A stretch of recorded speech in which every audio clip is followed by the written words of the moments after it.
The moment I knew I was done with the States was a Tuesday in March. I was sitting in my kitchen in Dayton, Ohio, looking at a letter from my landlord saying my rent was going up to $1,400 a month. I'd just gotten my Social Security statement, $1,780. That's what I get. That's it. After 42 years of working, 42 years of paying into the system, that's the number. And I'm sitting there doing the math on a napkin like some kind of sad cartoon, and the math doesn't work. Rent, utilities, groceries, the medications I need for my blood pressure, gas for the car. I'm $300 short every month before I've done anything. Before I've gone to a restaurant. Before I've seen a movie.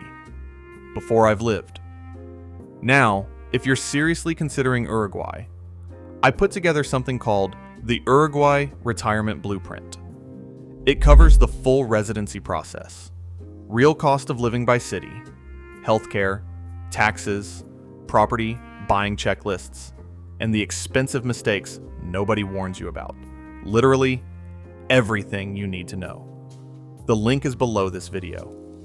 All right, let's keep going. My daughter Linda thought I was having a breakdown when I told her I was looking at Paraguay. She said, "Dad, where even is that?" And honestly, I didn't know much either. I'd seen a YouTube video, some guy talking about how you could live on $1,500 a month in Asuncion and actually live well.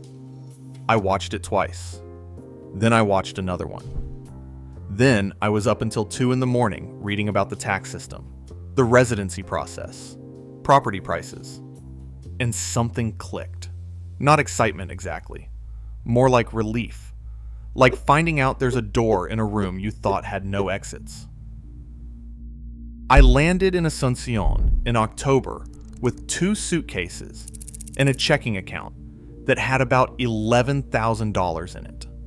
That was everything. My entire net worth fit in 2 bags and a bank balance that wouldn't cover 3 months of rent back in Dayton. The airport was smaller than I expected. Hot.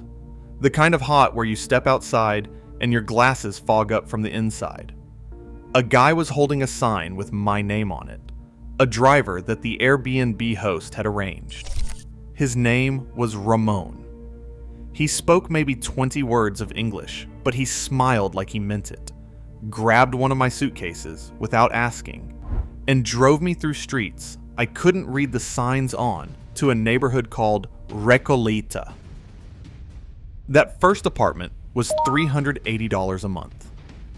Furnished. 2 bedrooms, a small balcony, air conditioning that actually worked. The building had a security guard named Jorge who sat at a little desk by the front door and said "Buenas noches" every single time I walked in, even if I had already come in and gone out 3 times that day. After about a week, Jorge started asking me how my day was. After 2 weeks, he was telling me about his granddaughter's school play. I do not speak great Spanish.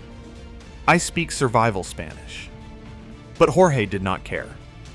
He would talk to me anyway, filling in the gaps with hand gestures and patience. And I would stand there nodding and understanding maybe 60% of it and feeling more seen than I had in years. The first time someone handed me tereré, I had no idea what was happening. A guy on a park bench near Shopping del Sol just held out this wooden cup with a metal straw in it. Cold water, herbs, yerba mate.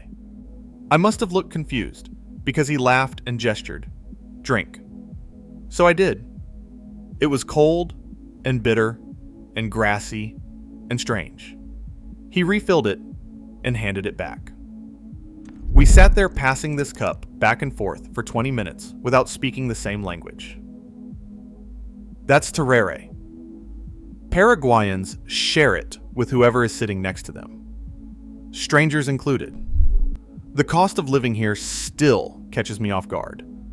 I eat lunch at this little comedor run by a woman named Dona Graciela. Different menu every day. Yesterday, it was milanesa with mandioca. The day before, vori vori, this thick chicken soup with cheesy corn dumplings that are so good it almost makes me angry. A full plate with a drink, about $4. Chipa from the guy on the corner in the morning. These warm, cheesy bread rolls made with cassava starch, 50 cents for two. Beef here is incredible. Paraguay is cattle country. My neighbor Carlos fires up his grill most Sundays and just waves me over. The first time I brought a 6-pack of Pilsen, about $4, and he looked at me like I'd brought a wedding gift. Here's what my actual monthly budget looks like, and I'm not being cute about this. These are real numbers. Rent, $380. Groceries and eating out, $250. Utilities, electric, water, internet, phone, about $130. Health insurance through a private provider, $110.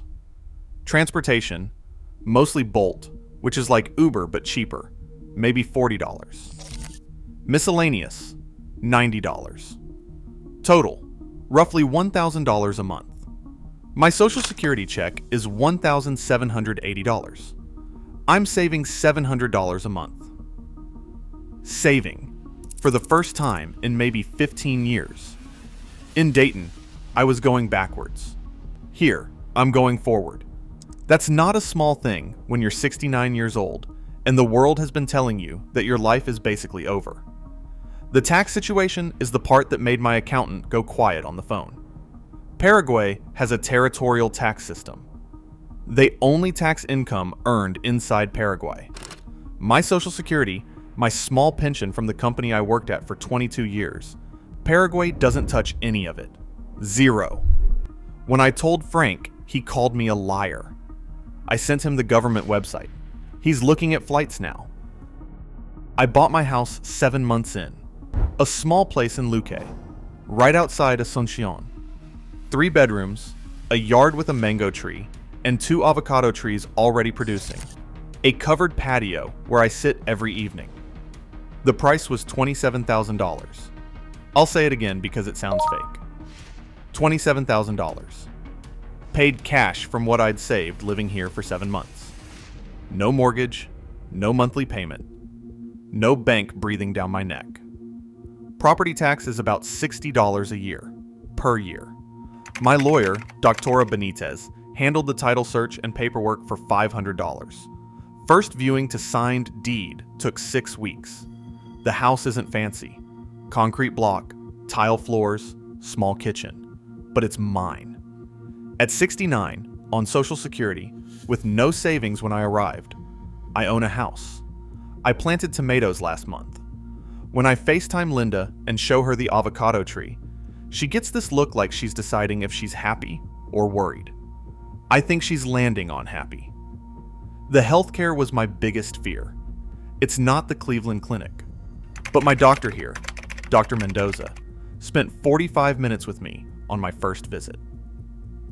45 minutes. Checked everything, asked about my history, actually listened. The visit cost $25. My blood pressure medication costs $8 a month at PharmaCenter. In Dayton, I was paying $45 with insurance. When I needed a crown on a back molar, the dentist quoted me $140. Same procedure back home, $1,300. I almost laughed out loud in the chair. There are things that are hard. The language barrier is real. Most people speak Spanish, and in the markets, you'll hear Guarani mixed in. English is not common outside the expat neighborhoods. I take Spanish classes twice a week in Carmelitas, $6 an hour, and I'm getting better. But there are days when I can't explain what I need at a hardware store, and I just stand there pointing at things. But people are patient. A woman at Mercado 4 once spent 10 minutes helping me find cumin, walked me to the stall, negotiated the price, then patted my arm like I was her grandson. I'm 69 years old, and a stranger just adopted me over a spice. The bureaucracy is slow. Residency took about 4 months of documents. Apostilles. Waiting in lines. Passport. FBI background check. Health certificate. A bank deposit of about $5,500. tedious, not hard. But once I had my cedula, my national ID card, everything changed. Bank account, lease, buying the house. Without the card, you're a tourist. With it, you're a resident. I think about Dayton sometimes. Frank and the guys at Bob Evans on Wednesday mornings. I miss that. I miss knowing where everything is and how everything works. But I don't miss the feeling. The walls closing in, the numbers never adding up, watching your options disappear one by one, like lights going out in a hallway. Here, the lights are coming on. That's the only way I can describe it. Carlos invited me to his daughter's quinceañera last month. I brought a gift and didn't know the etiquette and probably did everything wrong. But his wife Elena pulled me aside and said, "You came. That is what matters." I've heard that before somewhere. Maybe it's a South American thing. Maybe it's just a human thing that Americans forgot. You came. That is what matters. I planted a lemon tree last weekend. It won't fruit for 2 or 3 years. I'll be 71, maybe 72, by the time I pick the first lemon off that tree. And I'll be picking it in my own yard, in a house I own, in a country that doesn't tax my retirement, where lunch costs $4 and my neighbor brings me chipa on Sunday mornings, because that's just what people do here. My daughter asked me last week if I'm happy. I told her I'm not sure happy is the right word. I told her I feel like I can breathe, and that for a long time, back in that kitchen in Dayton, I couldn't.